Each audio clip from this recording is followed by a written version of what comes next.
Welcome back to another episode of the Casey Campbell podcast. Casey Campbell with you, of course. Pleased to be joined by Adam Ethridge of Troy Athens Boys Soccer. How's it going?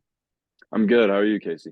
Doing well. So, how have these past few weeks been? Of course, since you took the title and stuff. hmm Yeah, I know it's been a few weeks out since that happened, but can you still believe that you're going out as a state champion? Um, it's still a little hard to grasp if I'm going to be honest. Seeing our uh years being put on the banner and that stuff. We haven't actually gotten the state championship banner yet, but we've regional and district championships that we both won as well.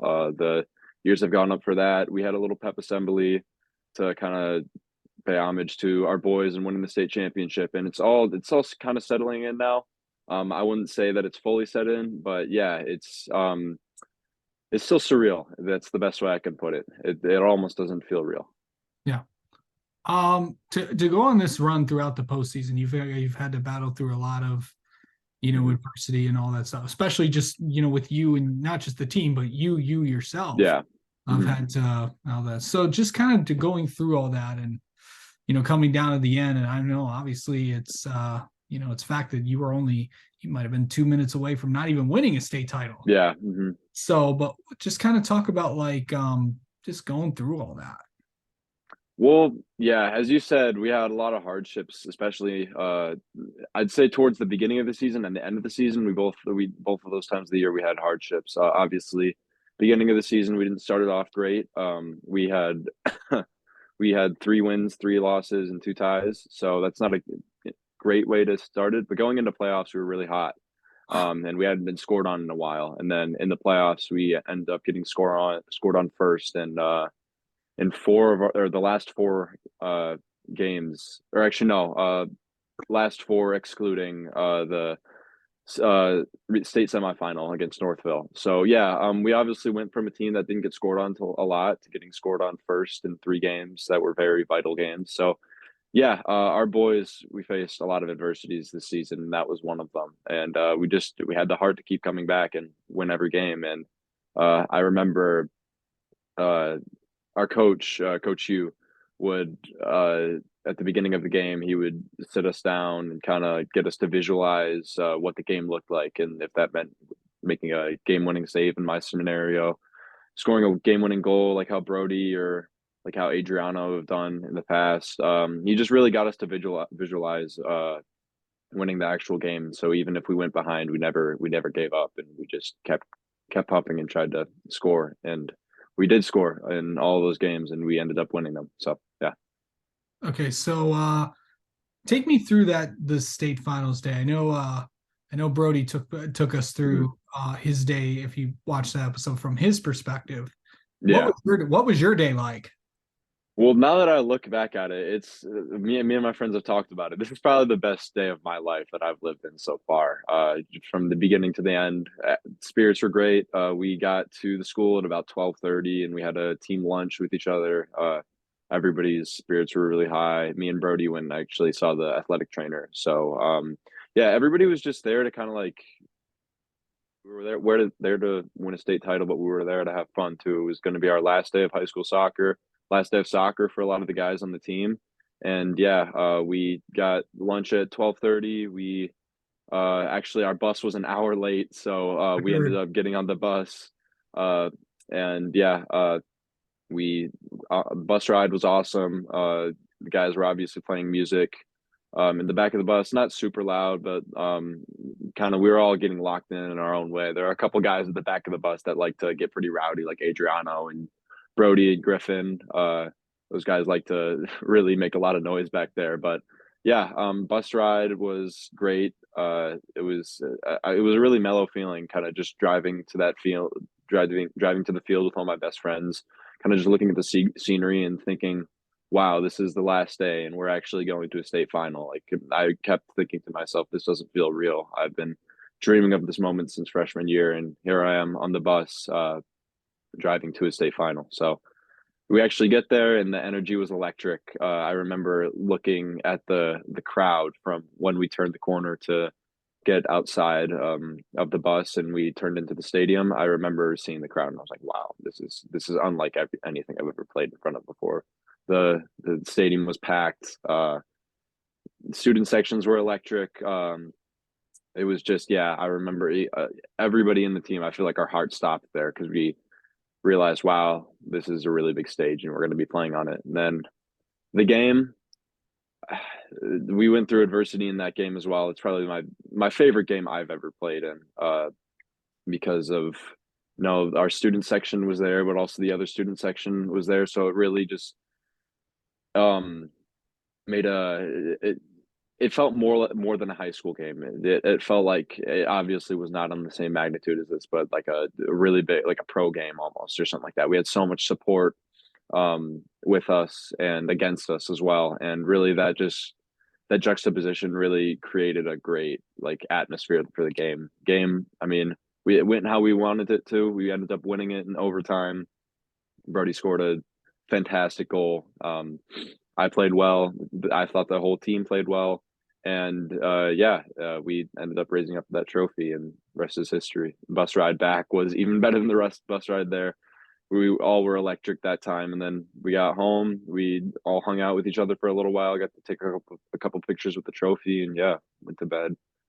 Had to kind of suffer from championship withdrawal is what I like to call it. The next day, we just it felt like I wanted to go back the next day, and yeah, all around best day of my life by far. Yeah. So during the game, so kind of take me back to some of those big, like, what are some moments that you're always going to remember, like, from that game? Because Um, I'd say their first goal when I made a couple back-to-back saves, I'd say is gonna stick with me the most because of just every time I close my eyes and think about that moment, I can feel every single emotion. I can see everything, every single thing, like it's in real time. I remember when I came out and made that first stop, I got hit in the face, and I was out for, or I felt like I was out for a second, like it hurt pretty bad. I was pretty shaken up, and then I just heard. I've told a lot of people this, and it seems kind of cliche, but I heard kind of a voice that just said "get up" in my head, and I looked up. The ball had trickled right to another one of their players, and I made another stop. And I saw it roll to Colin Robertson, and he ended up putting it in the back of the net. And that's a moment I'll always remember because it kind of felt like our dreams were slipping away from us there, and that was really scary. But it only felt like that for a second. As soon as we got the ball back, we started putting chances in, and I'd say the moment I will never forget is when Brody hit that goal in the something like the 88th minute or something like that, or the 78th minute. Sorry, God, high school games are only 80 minutes, but when Brody hit that shot, and just seeing him turn around and start running towards the student section, I'll never forget that moment.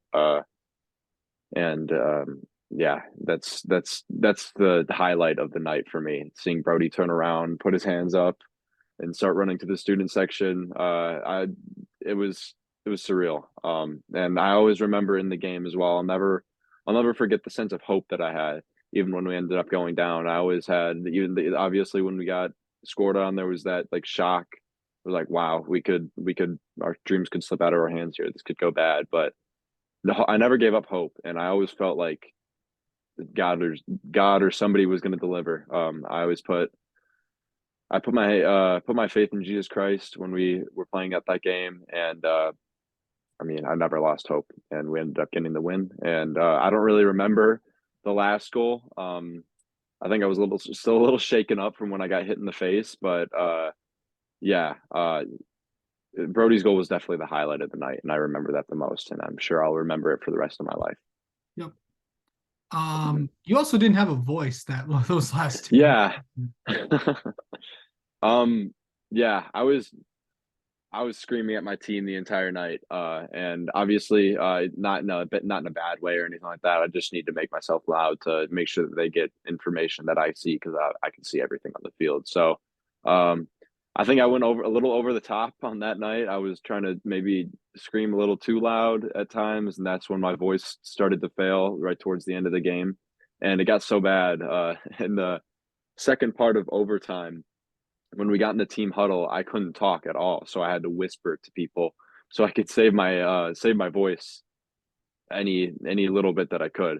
So yeah, I did not have a voice, and I it was for good cause, but yeah, didn't have a voice that night.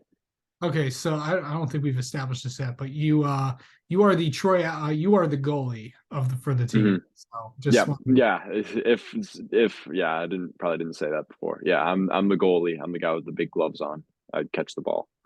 yeah. So mhm. Uh okay, so like obviously like everyone on the team has like every way of doing this, but Yeah. goalies like usually right before a game, like even during bus rides of the game, it's like you kind of Hmm. separate yourself from Yeah. everybody because you Hmm. have to. Yeah. What's the like how do you mentally prepare for a game? Um. So for pre-games, the pre-game for me always starts at the beginning of the day, just getting my morning routine, just getting up, taking a cold shower and that stuff, going to school. Obviously, we didn't have to go to school that day, but because it was on a Saturday, but um, I try to like to surround myself with soccer the entire day. So I'll watch a highlight reel at home of like my favorite goalkeepers, or I'll watch a Premier League game if it's on. And then when we actually got on the bus, and I started getting into like the zone, trying to get locked in and that stuff, I just put on a playlist that I made like a day before that just really reminded me of all the best soccer moments in my life, whether that's songs that remind me of my freshman year of high school or playing academy all over the country last year, or even earlier parts of the season. I just like I'm big on listening to music that makes me visualize things that I've already done, so I can replicate that in games, and that's one of the biggest parts that parts of my pregame kind of ritual. I wouldn't say ritual because I'm not really a superstitious guy, but that's what I like to do before games. And then something that I always do before any game, regardless, is I read a Bible verse. And I try and get close to Jesus and talk with Jesus and God before games, and that just gives me a sense of comfort and a sense of hope that hey, nothing's going to go wrong as long as I put my faith in someone greater than me, in Jesus Christ, and that's pretty much all I do. I don't have any superstitions like I have to get my ankles taped a certain way or something like that, or like I have to wear a certain pair of gloves or anything like that. I'm not that superstitious. I just like to do things that make me feel comfortable and that make me visualize winning. Okay. Hmm. So like what did you like do like during like, the bus ride to the championship game? Because I know that Hmm. for that game I think you just had to kind of separate yourself from everybody. Yeah, I I sat at the front of the bus, which is something that I don't normally do. I normally sit in the back with Adriano and Griffin and everybody like that, and kind of have fun with them. But that day, I really wanted to get like as locked in as I possibly could. And I sat towards the front of the bus, and I had my AirPods in. I was listening to music, and I was just looking out the window. And the entire bus ride there, I was just visualizing what I have done and visualizing what I could do. I visualized holding up a trophy with my friends, putting a ring on that says it has a big A on it and says 2023 champions. I visualized the scoreboard at the end of the game. Yeah, I just separated myself from everybody and listened to music and looked out the window and really just pictured winning the game and putting forth the best effort that I could. What's on Adam's playlist? Oh wow, there's a lot of stuff. I think Brody talked about it earlier. There's a song called Para do Yes, yes, Nubailao. yes. Yeah. Yeah, I Uh-huh. know. I kind of heard it. So there's that song on there. There's a couple songs from like the 2014 World Cup, 2018 World Cup, even 2022 World Cup. And then I also have just like a mix of songs that maybe aren't super like how do I put this? They don't remind me a lot of actually like getting in the zone for soccer. Like they're not pump up songs or stuff like that, but they're songs that remind me of moments in my life where that have revolved around soccer that have always just stuck with me. Like for example, there this past year, or last year, my junior year, my big song when we went to Dallas because I played at bought our MLS Next Academy my junior year. And my when we went to Dallas for a showcase last year, which I played really well at, a song that sticked with me was a song called "Busy Earnin'." It's from the FIFA games as well. That's one of the songs that stuck with me a lot. No, it doesn't particularly like get me really pumped up if I just heard the song, but thinking of the memories that go along with it. There's the "Flooded the Face" by Little Uzi. I was listening to that song in the locker room before the Clarkson game, which was I think the turning point in our season when we won 3-0 in that game. And it's just little songs that probably don't go with each other that well. So if you listen to the playlist, or if any ordinary person listened to the playlist, it probably wouldn't go together well. But it just reminds me of a lot of memories that revolve around soccer, and it makes me visualize things. So a lot of random stuff. To make a long story short. Yeah. Mhm. Okay. So what has I know you only so kind of so you I know you didn't play for this program last year, but what Yeah. what what was this year like for you personally? This year was I wanted to close everything out this year because in my eighth grade year playing soccer, I was thinking about quitting. I really wasn't having the best time playing, and partially that's because I wasn't on a great team, but I wasn't having fun. I was thought about quitting, and then I got to Athens. I played my freshman year, and it just made me fall back in love with the sport that I've always grown up with, that my dad played in high school. It just Athens is what made me fall back in love with soccer and put me in the position that I'm in today. So last year, and even the year prior, or the year sophomore year, I still played high school, but that's when I ended up joining the MLS Academy after high school, my sophomore year. So last year, took a year off of playing high school to play academy and pursue my dream of going D1 in soccer, which I thank God I ended up doing. But senior year was all about tying it together for me. It was all about closing out a career that, or I guess a school process that got me to uh, fall back in love with soccer, and I wanted to almost pay homage to a school that I love so much. And also, I wanted to play with my friends who I've been playing with for as long as I can remember. And we had a good team. It was really just to bring it back to my school, and the school that started it all. Yeah. I guess restarted it all for me. So it was about that. Okay. So. Um, so kind of talk about like just it's kind of like you kind of this year you kind of just like maybe hit the just to kind of to come back and do what you did. Mhm. Um, what this is kind of a this is kind of that. What does this program just like mean, to you personally, and what are you really gonna miss about it? Um, I wouldn't say it means everything because you always got to let go of stuff. Now that my high school career is done, I'm gonna have to learn to let go. But it means a lot to me. As being a Red Hawk will always hold a very special part of my whole heart. And it means so much. It was what got me out of the dumps when I was trying to or feeling like quitting soccer.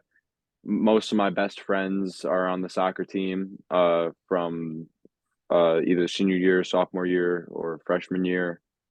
It's really built me as a person a lot, and it just means a lot to me. It has a very special place in my heart, and I remember when we were on the state championship bus. I'll probably never forget this moment either. After we won and we were all listening to music and having fun with each other, I remember Griffin looking at me and yelling at me, Adam, you might not be here forever. You might be going away to Colgate, which is where I'm committed to playing Yeah. college soccer, but you'll always be a Red Hawk, and I think that's the best way I can put it. I'll always be a Red Hawk, and I'll always love this program and what it's done for me. You just said it. That was my next. Yeah. You kind Hmm. of, it's like, okay. But of course you just said it. Of course you're going to be heading Yeah. to Colgate to continue your Hmm. soccer career. Yeah. Obviously, a lot of people have a lot of goals. Hmm.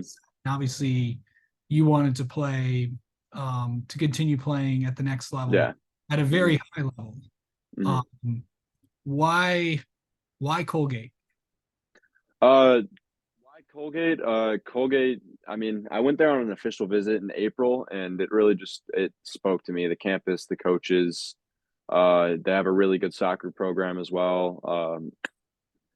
Maybe not one of the most well-known schools, but I was being recruited by other schools who are of a little higher profile, which I won't talk about. But Colgate really just talked to me, or it spoke to my heart a little bit, kind of like what Athens. I kind of felt a little bit of Athens and Colgate, where maybe it's not the most high profile school in the world, but really all the profile, or really all the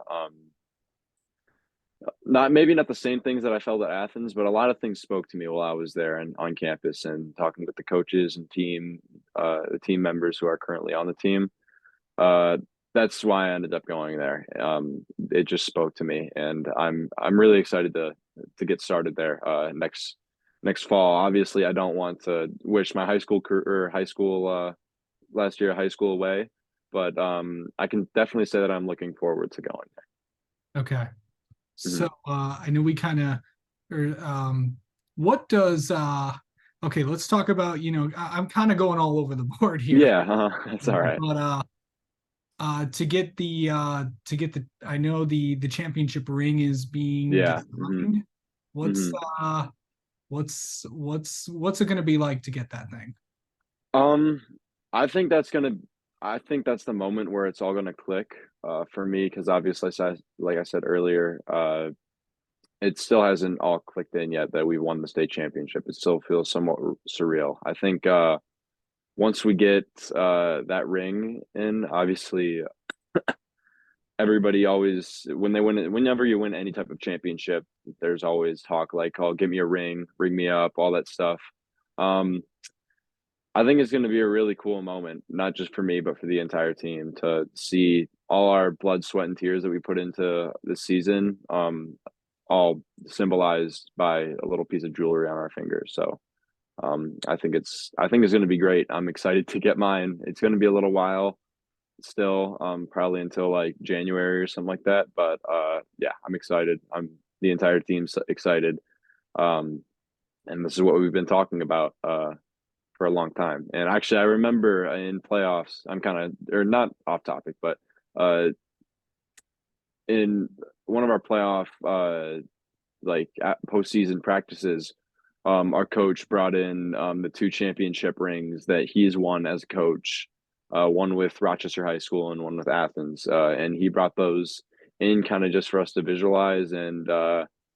I'm excited to be getting one of those because there are so many memories that you can tell are encapsulated in that little piece of jewelry. And yeah, that's a memory that I'll probably also never forget. There are a lot of memories this season that I'll never forget, but seeing those rings, it made me really excited to get one of my own.